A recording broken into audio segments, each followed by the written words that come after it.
तो अमेरिका के राष्ट्रपति डोनाल्ड ट्रंप ने कल प्रधानमंत्री नरेंद्र मोदी को फोन किया था और दोनों के बीच इस महायुद्ध की परिस्थिति में लंबी बातचीत हुई है।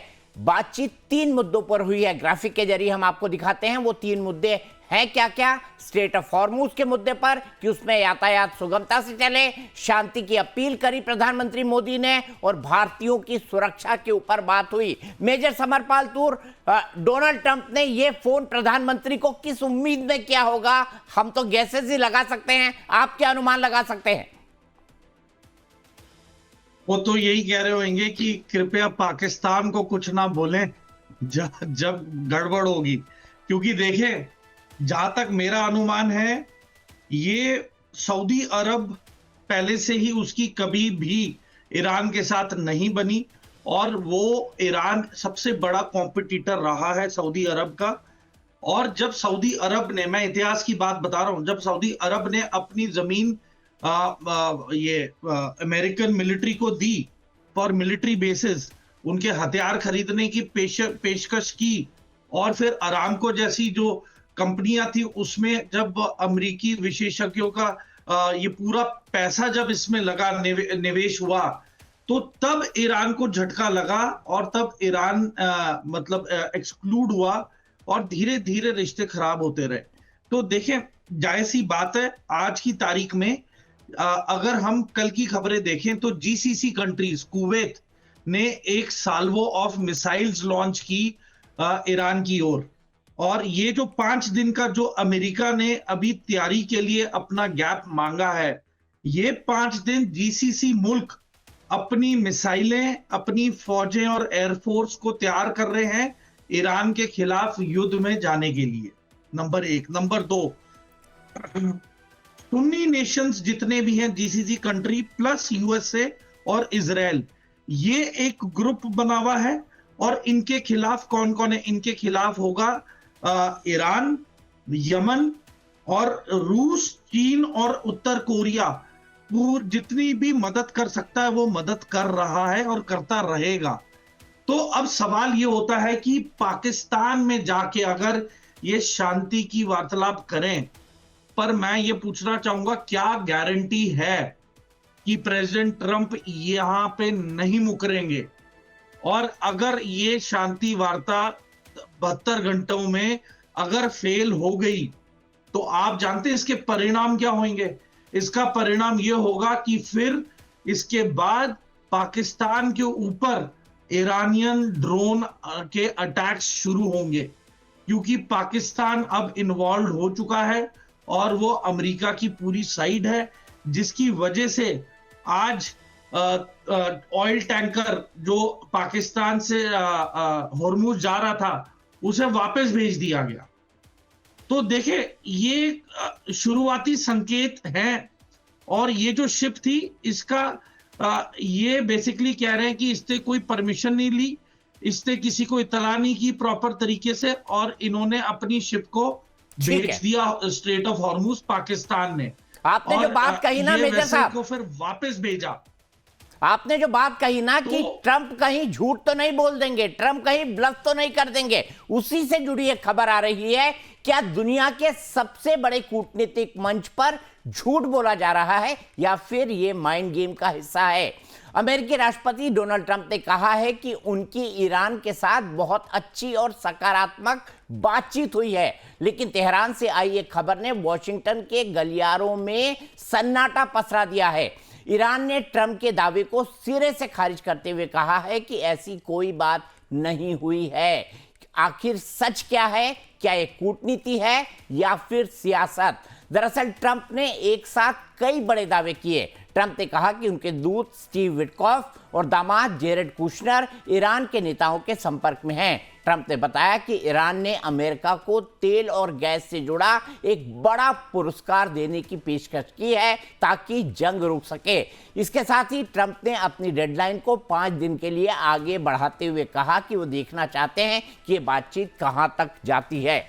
वह ईरान की सेना ने ट्रंप के उस दावे को खारिज कर दिया है जिसमें उन्होंने कहा था कि दोनों देशों के बीच बातचीत चल रही है। ईरानी सेना के प्रवक्ता इब्राहिम ज़ोल्फागरी ने कहा कि अमेरिका की बात सही नहीं है और कोई बातचीत नहीं हो रही। उन्होंने तंज कसते हुए कहा कि अपनी असफलता को समझौता मत कहिए, हालात तब तक ठीक नहीं होंगे जब तक हमारी शर्तें पूरी नहीं होती।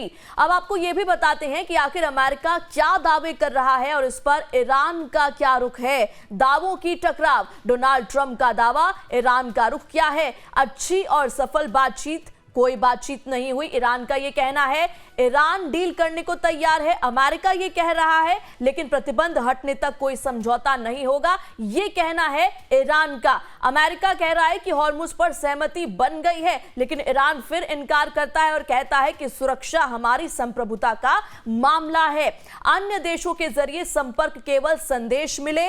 वही ईरान का कहना यह है कि संवाद नहीं हुआ है, किसी भी तरीके की बातचीत नहीं हुई है।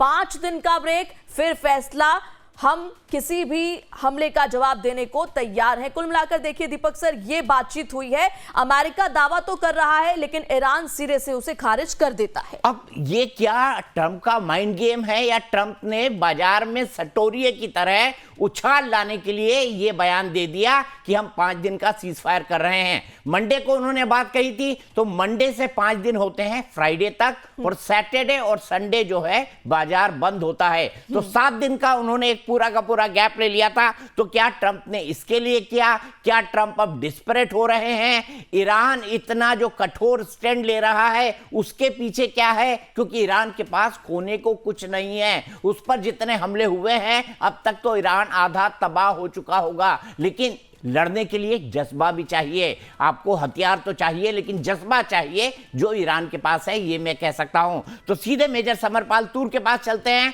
मेजर साहब, क्या लगता है, ट्रंप झूठ बोल रहे हैं या ट्रंप को कोई माइंड गेम खेल रहे हैं?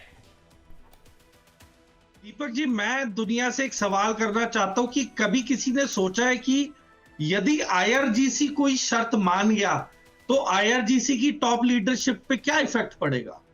यदि उन्होंने समझौता कर लिया तो यदि उनकी मतलब क्रेडिबिलिटी पे फर्क क्या पड़ने वाला है? उनके खुद के मुल्क के लोग उन पे भरोसा करने वाले हैं? तो जायज सी बात है कि इनकी टॉप लीडरशिप ने सीधे डिमांड रखे हैं कि 1 महीना दिया है अमेरिका को कि 30 दिन में आप अपने खाड़ी देशों के जितने भी ओवरसीज मिलिट्री बेस हैं उनको खाली करके निकल जाए। तो ये तो उन्होंने चेतावनी दी है, और ऐसा कोई बयान भी नहीं आया जिसमें आईआरजीसी ने बोला हो कि नहीं, हम बात करने के लिए तैयार हैं, या किसी कोई डेलीगेशन का अनाउंसमेंट हुआ है। और अगर आते भी हैं बात करने, तो देखें, वो विदेश मंत्री हैं, उनका काम है लोगों से मिलना और बात करना, पर एक्चुअल लीडरशिप तो ईरान में बैठी हुई है जिसने डिसाइड करना है कि ये युद्ध को कितनी देर तक चलाना है।